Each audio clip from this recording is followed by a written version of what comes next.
उन्होंने राफेल का खिलौना दिखा रहे हैं। उनका कहना है कि ये इस्तेमाल नहीं किए जा रहे हैं, सिर्फ नींबू और मिर्चें लगा के दिखा रहे हैं।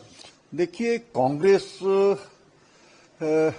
हमेशा से पाकिस्तान के साथ खड़ी है और जो पाकिस्तान की भाषा होती है उसी को बोलते हैं।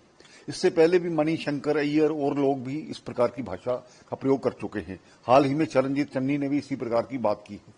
देश जब इस प्रकार के हालात में होता है तो सब साथ खड़े होते हैं, लेकिन कांग्रेस का क्योंकि 1 पॉइंट प्रोग्राम है कि पाकिस्तान जो कहे, ये सर्जिकल स्ट्राइक को नहीं मानते थे, ये बालाकोट को नहीं मानते थे, ये दूसरी चीजों को नहीं मानते थे।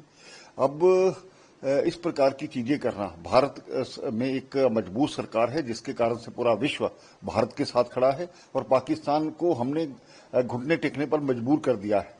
ये रणनीति रहती है, ये डिप्लोमेसी रहती है और इसमें विदेश मंत्रालय का एक बहुत बड़ा रोल है जिसमें उन्होंने निभाया है। तो कांग्रेस को चिंता करने की जरूरत नहीं, उनको मुंह तोड़ जवाब दिया जाएगा। पहले भी दिया है, उनके घर में घुसकर भी दिया है। कांग्रेस से यही अपेक्षा की जा सकती, इससे ज्यादा वो कुछ नहीं कर सकते। है उनका कहना है कि पानी रोकने से कुछ नहीं होगा, हमारे पास इतने सोर्सेज नहीं है कि हम पानी रोक सकें। देखिए, वो क्यों चिंता करते हैं? पाकिस्तान के साथ जो इनका प्रेम रहा है या हर चीज को हिंदू मुस्लिम करना, ये इनकी आदत है। अरशद जो मदानी है उन्होंने जो बात कही है उसमें ये साफ जाहिर होता है कि अभी उनका पाकिस्तान प्रेम कहीं ना कहीं झलक रहा है।